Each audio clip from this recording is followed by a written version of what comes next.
What is something your current or past employer would not want the world to know about their company? I worked at a beverage plant years ago that made Arizona iced tea, Tropicana, Nantucket nectars, etc. There was one drink that we produced and the label said, made with spring water, and it was. Each 600-gallon batch that we made had exactly 1 gallon of spring water poured into the tank. I work for a government agency. 2 of the people routinely sign in for 8-hour days when they probably work 5 or 6 at most. Just your usual waste of taxpayer money, says the guy who is on Reddit 8 hours a day. I worked at a jewelry repair shop where all repairs were done with 10k gold instead of matching the carat of the ring. I work in a shipping company warehouse. Fragile stickers don't do anything for your package until it's in the courier's hands. Maybe your shipped items are going to get beat the F up. Wrap it 5x in bubble wrap. If you think you're being too cautious, you're not. Warehouse workers don't care. Your packages are going to be loaded into a hauling truck, stacked in no specific order, slammed around while transported, then throwing around by workers sorting them. I'm sure this is already common knowledge. Just a friendly reminder before the holiday season comes full swing. I worked for Blockbuster. Those collection notices you would get in the mail? Yeah, those were fake. We didn't have a collections agency. They were just meant to scare you and didn't hurt your credit. Source, my store manager. Bank of America. Tellers are all about sales. It is highly unlikely that any of the products they advise you to sign up for are good for your financial situation. Many times they will actually be detrimental. But the position is a sales position, not just a friendly face to help you with transactions. I worked at an IVF lab, fertility center, in a major city in the United States. Our center was on the medium-large end, doing about 2,000 IVF cycles per year. They wouldn't want the public to know this. Exactly what everyone fears will happen, happened. More than once, an embryo belonging to one patient was transferred to a completely different patient's uterus. You hear about this in the news occasionally, but for every case that is published, there are a few that don't go public and just quietly settle with the patient. I used to work at Claire's and the Icing. Same company. We got about 15 minutes of training before we were allowed to pierce kids' ears. If people bled on the ear piercing guns, we would simply wipe them off with a tissue and use them again on the next person. We were also never taught anything about cross-contamination and blood-borne pathogens during training.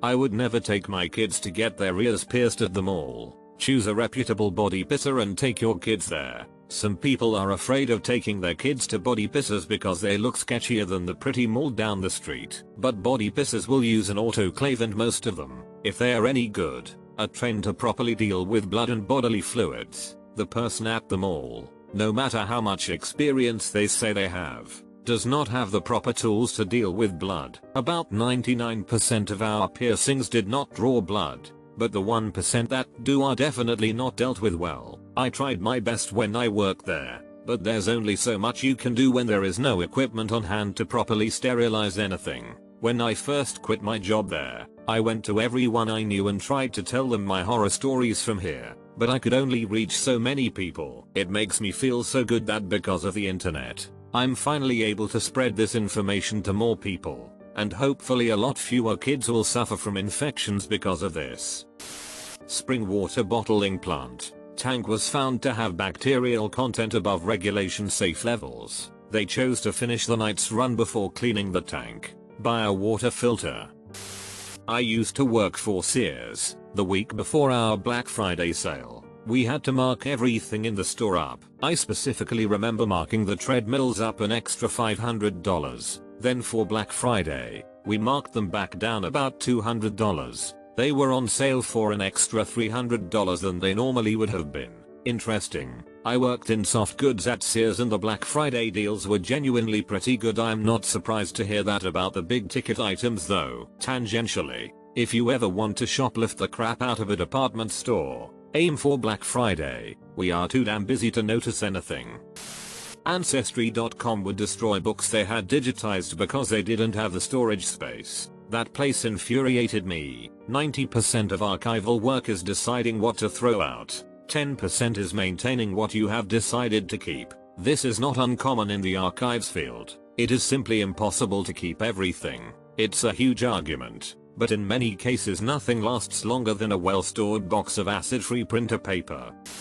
My old employer did a donation drive to support the soldiers back at the beginning of the Iraq War. We had 3 huge boxes full of all kinds of stuff: soap, shampoo, books, magazines, DVDs, the works. When the owner found out how much it was going to cost to ship all of that overseas, he said F that and divvied up everything to all his favorite employees. I still feel a little rage when I remember that.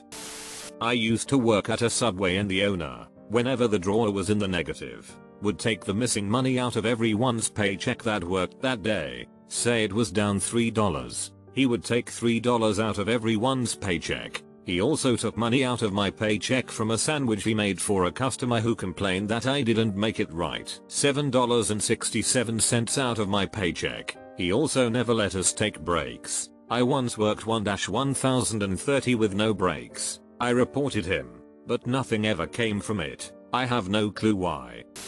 I worked for a high-end interior designer, and when they would redo clients' bathrooms they would get the best towels money can buy from Walmart. My job was removing the sewn-in tags.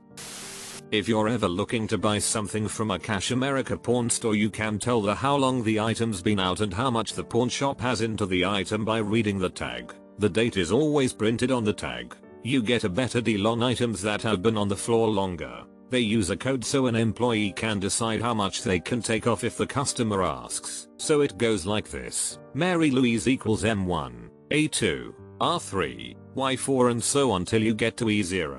So the code will read, Illy or $45. Happy bargain shopping.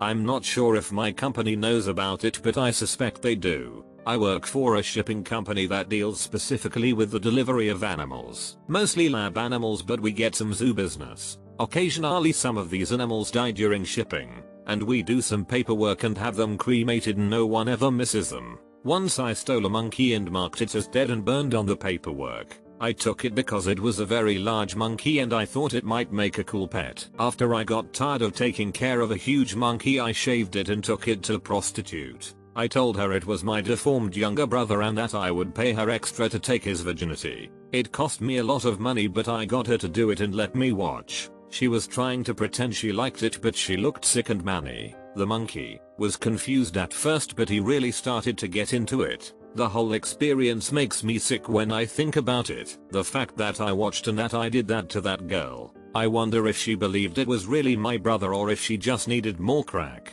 But also when I think about it, I laugh so effing hard. I shot the monkey and left it in the woods afterward. I guess Manny died happy.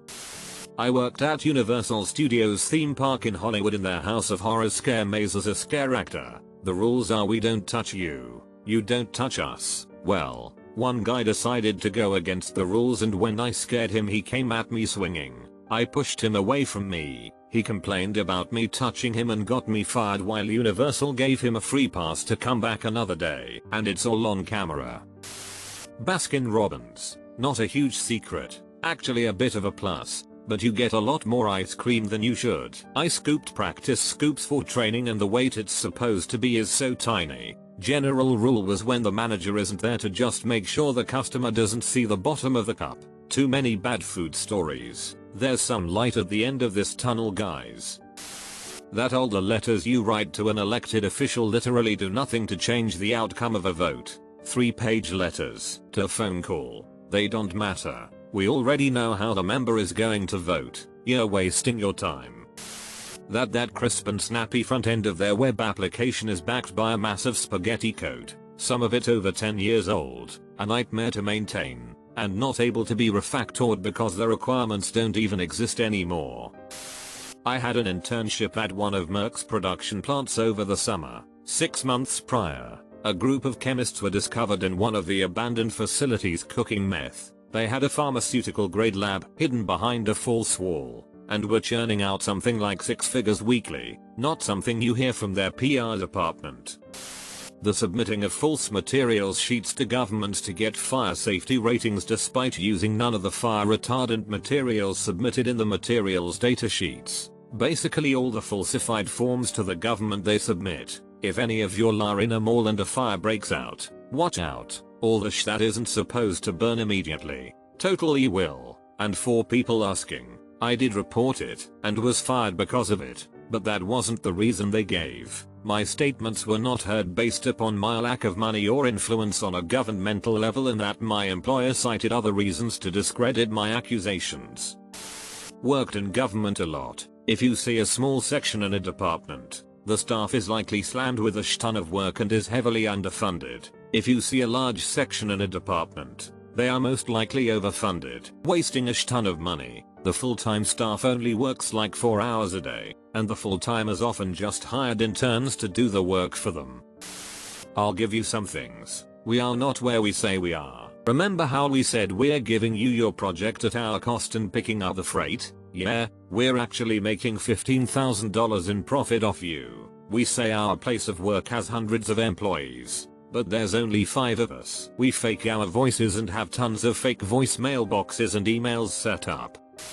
When I was a butcher, I cut my palm open and was just told to keep making sausage. A lot of my blood, sweat and tears went into that sausage. Cabela's, their shipping charges are based on item cost. You can buy a $100 deer stand that weighs 90 pounds and it'll cost you less to ship than a 2-pound camera. Also, keep your receipt, as you can return anything there at any time because the managers are so scared to lose their jobs. You can go buy something for the hunting season, go use it, then return it months later just by saying it didn't live up to your expectations. If they balk, threaten to complain to corporate and they'll do it. If not, complain to corporate and then they'll do it. Eater, goes without saying to stay away from their credit card, but every person they get to sign up for it Visa gives Cabela's $300 pure profit. At least that's what the amount was when I worked there years ago. They care more about signing people up for that credit card than selling you anything else in that store because it's 100% profit, which is why you get attacked when you walk in the door and by every employee you talk to. Easiest way to avoid the conversation? Just tell them you already have one and all pitch lines stop.